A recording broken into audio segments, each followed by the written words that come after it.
Hi there guys, my name is Malia, I'm an honorary member of the Cross-Platform Action Squad, and I'm here to tell you about a D&D campaign that was a collaboration between CPAS and the Loading Crew. For those of you who don't know, the Loading Crew is a husband and wife owned channel. They do a lot of Pokemon D&D, and they throw a couple other things on their channel as well. You guys should go check them out, we'll leave the link in the description below. And now on to the campaign. Our DM Stuart started everybody off in the Utopus region, whose Pokemon League is focused on team battles. Enter in Jesse playing a character named Hodge, Zach playing a character named Dim, who looked exactly like Freddie Mercury almost, Mark's character named Fritz, who is a circus midget. He was a circus midget, guys. And Riley's character, Randy Klein, who, in his own words, was a fat fuck who loves his mom and feeds his Venusaur berries.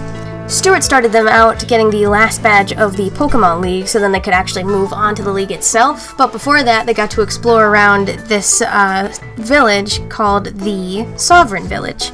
And now, Sovereign Village was this, little town. It was full of, ma and pa shops, so we had, a couple colorful characters, like Kenji's brother Shinji, who owned the Urban Vitamin Store, Kenji's brother Benji, who was part of the Pokemon fan club in town. There was also, a rocker who owned, a really sick berry shop, and there was also, this little person that was hanging out with a group of school children. Zach's character Dim ended up figuring out that there was just a little person in the group, because Mark's character, Fritz, actually called out, "Hey, are there any other little people among you?" And this guy just bolted off.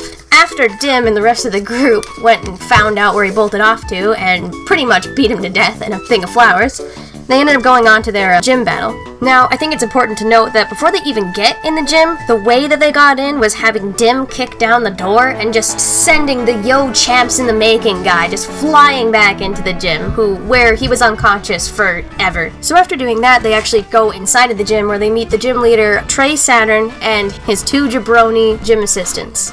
Now, I think what's important to note here is that I think Trey Saturn was high the entire time. Everybody comes in, and he's already like, "Sup, guys? You here for your last gym badge?"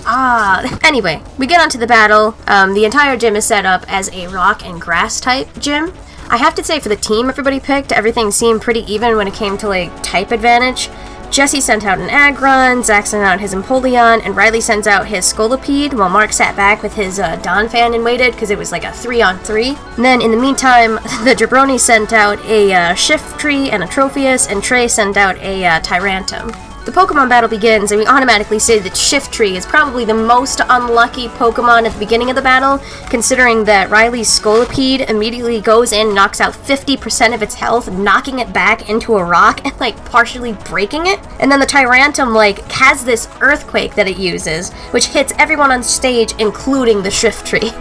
Jesse ends up using this berry that he finds from that berry shop earlier on in the game, this key berry, to raise his Aggron's defense even higher than it already was, and he uses Iron Tail on Tyrantum, which does a fair amount of damage. And then Zach comes in and attacks with this Whirlpool from his Empoleon, and apparently Whirlpool automatically traps someone in a vortex, which makes sense, but the degree of the vortex was a little ridiculous. So meanwhile, while Tyrantum is spinning around in this vortex, Trophius ends up using a Razor Leaf against Aggron, but Aggron is so tanky and his defense is so high that the leaves basically hit him, and he's just "Was that supposed to hurt?" He just brushes them off. I should note that the entire time the battle is going on, Randy Klein, Riley's character, is standing behind the Trophius just checking out its ass. In his words, looking for berries. We go back to Zach using Whirlpool on the Tyrantum, and as he's using it, he ends up attacking so hard that the vortex of the Whirlpool actually sucks him into the earth.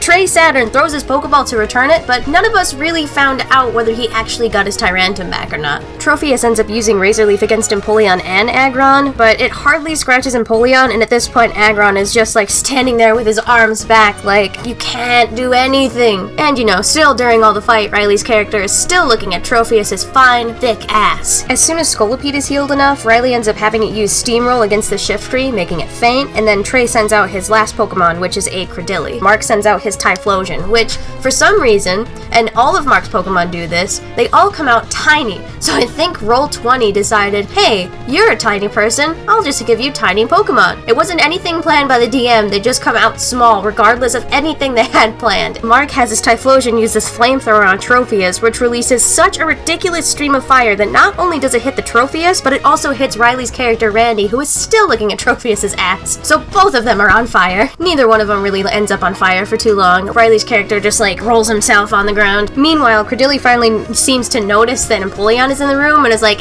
hey, and tries to use Energy Ball on it, but Empoleon just backhands it away. Tropheus tries to use Air Slash at Typhlosion, but Typhlosion, being so small, manages to dodge it. Meanwhile, Riley manages to take out this Credilli by having his Scolipede use Steamroll and literally knocking Credilli into whatever other plane of existence the Tyrantum now exists in, from being sucked in from Empoleon's whirlpool. So they're both gone. Again, we never know if Credilli is retrieved, as well as Tyrantum. So now Tropheus is like the only one left on the battlefield. It's actually Zax's Empoleon that ends up taking it out with a Aqua Jet. Anyway, Trey Saturn comes down like, whoa dudes, good job, good battle, and ends up giving them the Free Spirit Poke Badge.